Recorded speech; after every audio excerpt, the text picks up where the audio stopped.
Good day, second year students. We are reading Joseph Edison's essay, The Spectator's Account of Himself. In the previous class, we have seen Edison starts this essay with an intention to introduce Mr. Spectator to his readers. Mr. Spectator is the speaker of the essay who gives us an account of his life and personality. Until now, we have read about his family background. Then Mr. Spectator comes to his educational career at the school and at the university, where he maintained a profound silence for most of the time. But he was a bright student with a thirst for knowledge. And his thirst for knowledge made him travel to different countries of Europe, and he went as far as Egypt, and ultimately returned to his native country with a great satisfaction. Now let us read further. I have passed my later years in this city, where I am frequently seen in most public places, though there are not above half a dozen of my select friends that know me, of whom my next paper shall give a more particular account. Mr. Spectator says that I have spent my later years in this city, in London, and here often I can be seen in most public places, but there are not above a half a dozen, that means only 6. He has only 6 selected friends that knows him, of whom my next paper shall give a more particular account, about whom I will talk about in my next essay. So he has a close knit circle of 6 friends who are the other members of the Spectator Club. There is no place of general resort wherein I do not often make my appearance. Sometimes I am seen thrusting my head into a round of politicians at Will's and listening with great attention to the narratives that are made in those little circular audiences. There is no place of general resort. Resort means a place to sit and to relax. So there is no public place where I do not go, where I do not make my appearance. Sometimes I am seen thrusting my head into a round of politicians at Will's. Will's is a coffee house that was very popular for the meetings of politicians. It was a coffee house that was very popular for the meetings of political people. And sometimes, Mr. Spectator says, I am seen at the political meetings at Will's Coffee House, listening to their talk. Sometimes I smoke a pipe at Child's, and while I seem attentive to nothing but the postman, overhear the conversation of every table in the room. And sometimes I can be seen smoking at Child's Club and listening to the conversation of every table in the room while pretending to be reading the Postman. Postman was the 18th century newspaper in London. So I appear on Sunday nights at James Coffee House, and sometimes join the little committee of politics in the inner room as one who comes here to hear and improve.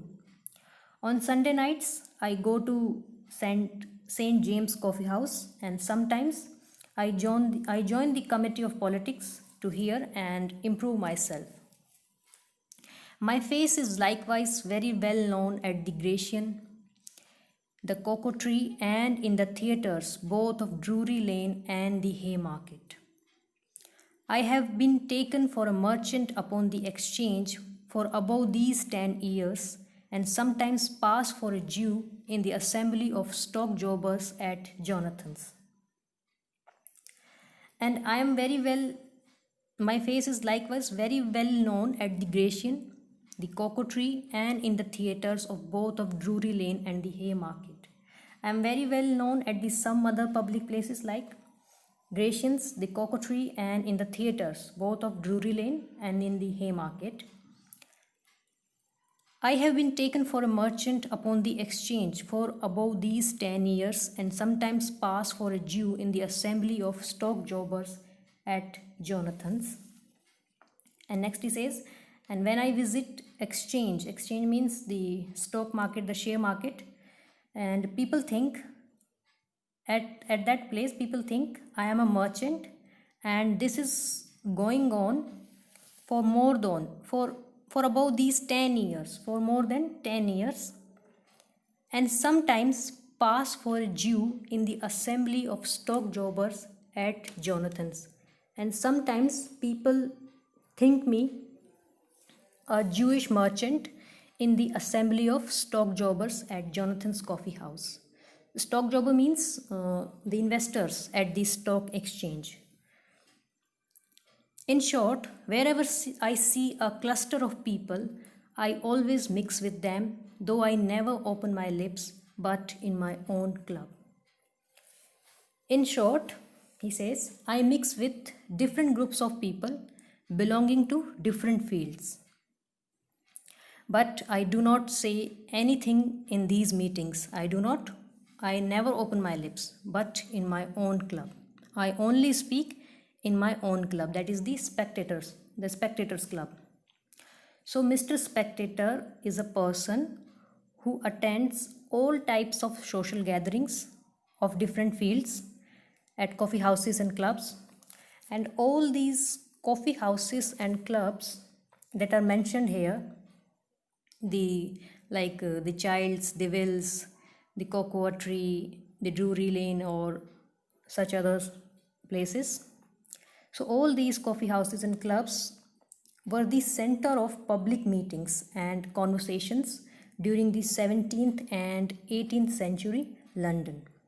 People from different professions attended different clubs, and Mr. Spectator managed to mix up with all sorts of people at these gatherings without even being noticed. Thus I live in the world rather as a spectator of mankind than as one of the species, by which means I have made myself a speculative statesman, soldier, merchant, and artisan without ever meddling with any practical part in life. Thus I live in the world.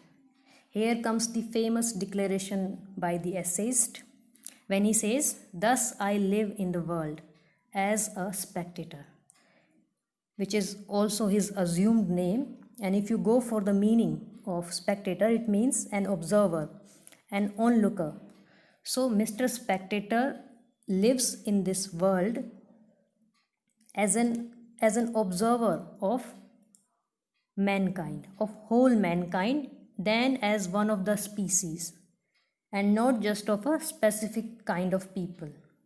By which means I have made myself a speculative statesman, soldier, merchant, and artisan. And what do I mean by this? Is that I have made myself a speculative here means a supposed, an imaginary statesman, soldier, merchant, and artisan. Artisan means a craftsman, a technician. So I have managed to suppose myself all these people like soldier, merchant, and craftsman without even involving into the practical part of the related field. I am very well versed in the theory of a husband or a father, and can discern the errors in the economy, business, and diversion of others better than those who are engaged in them. He says, I have become well versed, means I have become efficient in different roles and concepts, be it a father or a husband, and can discern the errors in the economy, business, and diversion of others. And I can discern, I can find out errors mistakes in the business and economy better than people who are directly involved into that field.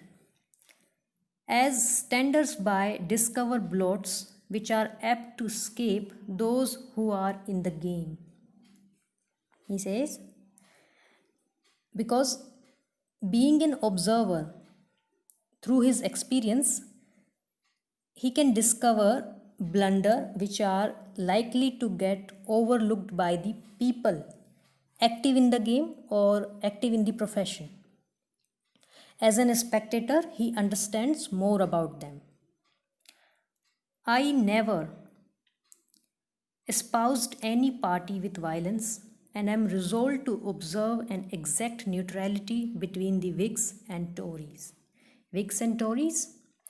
Whigs and Tories were two main opposing political parties during the 18th century England.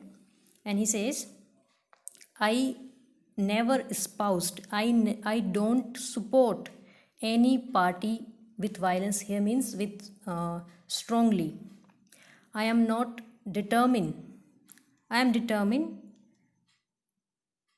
resolved to observe an exact neutrality between the Whigs and the Tories unless I shall be forced to declare myself by the hostilities of either side.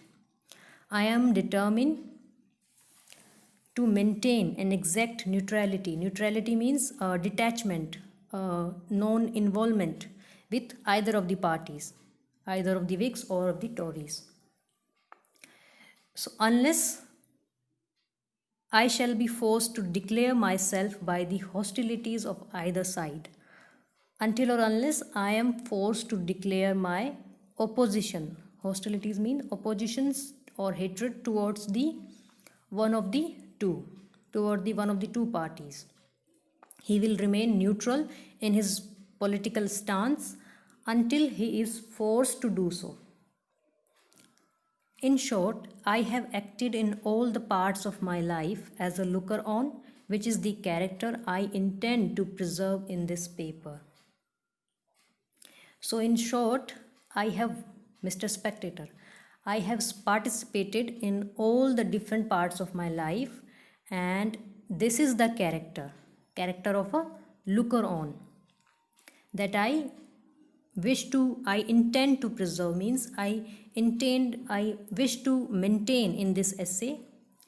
So what he is trying to say here is that he is just like his name, a spectator, an observer that observes life and people at different places such as markets, exchanges, coffee houses, and they provide with an opportunity to see and learn. Thus he has become qualified in all the theoretical aspects of most professions and fields of life without even intervening and just by observing. Okay, this much for today's lecture. We shall continue with the essay in the next class. Thank you.